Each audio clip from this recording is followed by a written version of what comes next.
Telangana assembly శీతాకాల సమావేశాల నిర్వహణ తేదీల ఖరారుతో పాటు ఎంపీటీసీ జడ్పీటీసీ సొసైటీ ఎన్నికల నిర్వహణకు సంబంధించి ప్రభుత్వం నిర్ణయం తీసుకోనుంది. ఇందుకోసం సీఎం రేవంత్ రెడ్డి సోమవారం మంత్రులతో సమావేశం కానున్నారు. హైదరాబాద్ బంజారాహిల్స్ లోని integrated police command control centre లో ఈ కీలక భేటీ జరగనుంది. సమావేశంలో ప్రధానంగా పంచాయతీ ఎన్నికల ఫలితాలు, కాంగ్రెస్ బలపరిచిన అభ్యర్థులు గెలుచుకున్న స్థానాలపై చర్చించనున్నారు.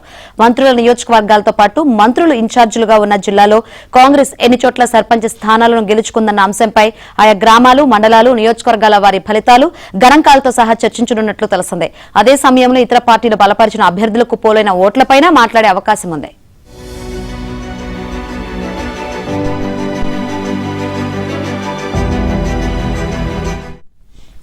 పంచాయతీ ఎన్నికల ఫలితాలతో జోరు మీదున్న అధికార కాంగ్రెస్ ఎంపీటీసీ జడ్పీటీసీ ఎన్నికలకు వెళ్లాలని యోచిస్తోందని సమాచారం. అలాగే సొసైటీలకు ఎన్నికలను కూడా నిర్వహించాలని భావిస్తోంది. అందులో భాగంగానే తాజాగా సొసైటీల ప్రస్తుత పాలక వర్గాలను రద్దు చేసి జిల్లాల కలెక్టర్లను ప్రత్యేక అధికారులుగా నియమించింది. అయితే పరిషత్ ఎన్నికల నిర్వహణకు బీసీ రిజర్వేషన్ల పెంపు అంశం ముడిపడి ఉంది. మరోవైపు పార్లమెంటు శీతాకాల సమావేశాల్లోనూ బీసీల రిజర్వేషన్ల అంశం చర్చకు రాలేదు. దీంతో పరిషత్ ఎన్నికలకు వెళ్లేందుకు ఉన్న అవకాశాలపై మంత్రుల సమావేశంలో చర్చించనున్నారు.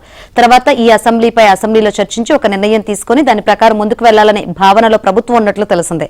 సీఎం మంత్రుల భేటీ ఎజెండాలలో ఇటీవల ప్రభుత్వం ప్రతిష్టాత్మకంగా నిర్వహించిన గ్లోబల్ సమ్మిట్ అంశం కూడా ఉండనుంది.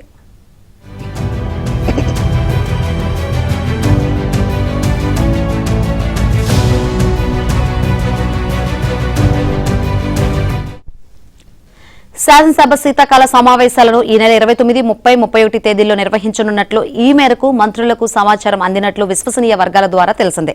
అధికార వర్గాలు కూడా దీన్ని ధృవీకరించాయి. ఎంపీటీసీ జడ్పీటీసీ ఎన్నికల్లో బీసీలకు 42% రిజర్వేషన్ల అంశంపై అసెంబ్లీలో చర్చించనున్నారు. అనంతరం దీనిపై నిర్ణయం కూడా అసెంబ్లీ వేదికగానే ప్రకటించే అవకాశం ఉందని సంబంధిత వర్గాల ద్వారా తెలిసిందే.